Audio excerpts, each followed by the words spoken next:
Ahwefo esa mmachi ha enwadwo ebiwo de baje Ghana television eso audience bonding first time media subscribe fama ye wo YouTube abusu anim na afia abusu na se entre enye kokuro kakraka na bibia ntimi nkoso kama the flight ena so bia san ama ye musu ayin ma etwa go wiase afa na nyina na wo se etimi de ba besom na bibia ntimi ekoso kama na abusu ya midin ede nana K Jesse Abrante dia sakese ena be ma ya boafo bia ntimi abo ya chido ma ya Glit and Glow Cosmetics sanso na General Organ Foods and Kinaata Herbal Center Srenku Papa DDA ko na kopi Kinaata fakache na afia apomde na etimi CP ensita na bibia ntimi nkoso kama na yebusa wo sesebi asa yakase emema timi tare emachi na yetwi obi bese ene na twemban wunyankopon twemban ne da sa enwom no ene sa dancing moves no sebi eya hip life ne hip hop ene yanom muntie enwom nko a ana sesebi eba ne Kristo enwom mu nso a yetimi eye sabi na yebusa why na akwa gospel artist be na akwa tare gospel artist foforo to ewo bedwam a akwa ye ensem bebre na so ye busa se eno mpo ekanyamesom ho ana wo nso wadwenkyere ewo ho ne se eye ana se enye mayente wonka ewo comment section no ase hodo na bibia ntimi koso kama busia mayina ne ho sima wate ase ye afiye ba ye body ro busa se gospel artist be kra na sansem hunu eka gospel nyamesom ne ho ana mpo eye papa wadwenkyere eho behia pa mayina ne ho sima ye basisi a me wo London baby am wo ye Walthamstow wo hie nkun yi bi se wo Manchester wo Birmingham wo Northampton, wo Southampton, Milton Keynes. Outside London bebia. Wo contact me mami wusu anase Helena. Bebia wo bia so far as I wo betua wo postage. Ye be postu e dia brew. Se wo ye kokko, se wo ye tuntum, wo ye ho ne ho. Kala bia wo ye wo bi ho ye fita. Be enku bia wo pe bia wo benya bi.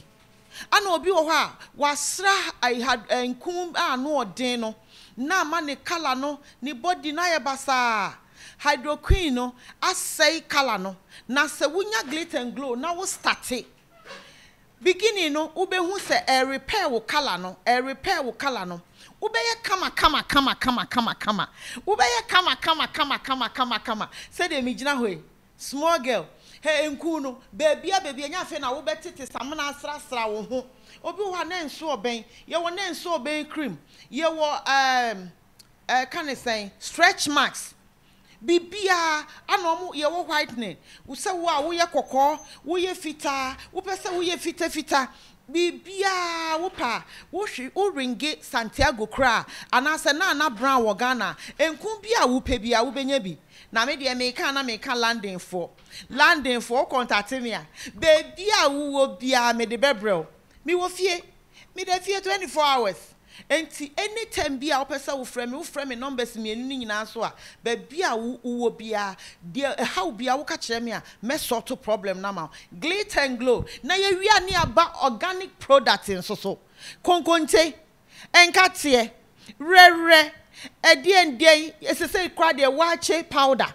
ye wo prekese powder ye wo ginger powder ye wo honey wo ho bibia konkonte ye echese enwo zomi everything bibia wo de wo hwehwe sa product ya Ghana hwehwe Nana Brown anase Mr Santiago eba London so a contact mami wusia Helena baby a wo bia no ye di bi bebro bibia wo ho wache powder kran so e wo ho enti bibia ni ho a wo hwehwe a won sanka enti ni nyina ye Glit and Glow Pia wabusia esan emo akwa babio Ghana television eso eni audience boden subscribe ma ye follow comment na share na bibia ntimi nkoso wano kama wati ase abusia yin ye bo e de awra ensemi mu nso brother Sammy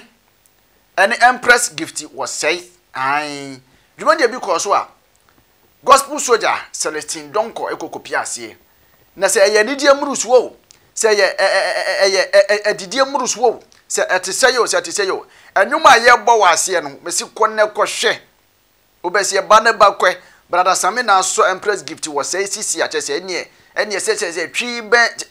ebusuya odi ebusuya yenko ne foni kono kohwe mfoni bi ebia na meka se yasika akum yedi kokko num obi so nsi trudo emfa matoa ye ba na afi wo mama te wonka e wo comment section no ase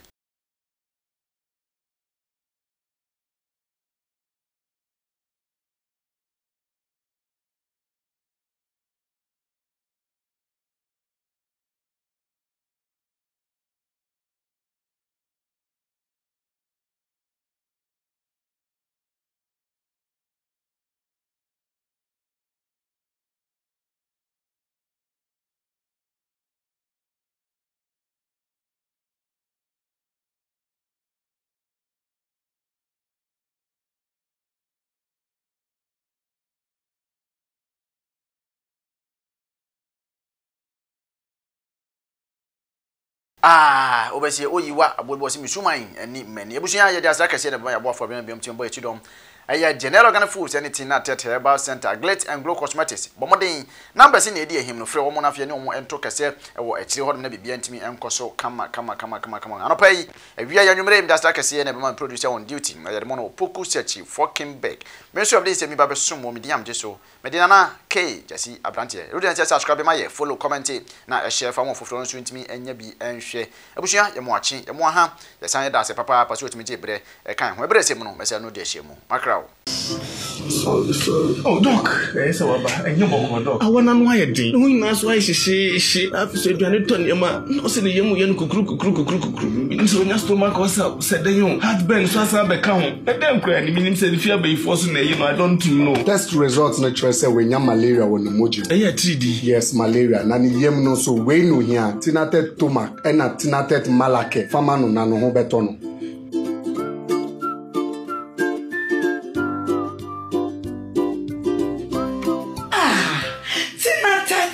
Malake, anything at a tomac. I'm on my free. Tinatet malake, eyema ubi awanya malaria fever. Ena tinatet tomac mixture, eyema ubi awanya heartburn, indigestion, ena niene yem eyeneya. Tinatet drui, FDA ahwehwe magia tum se eye.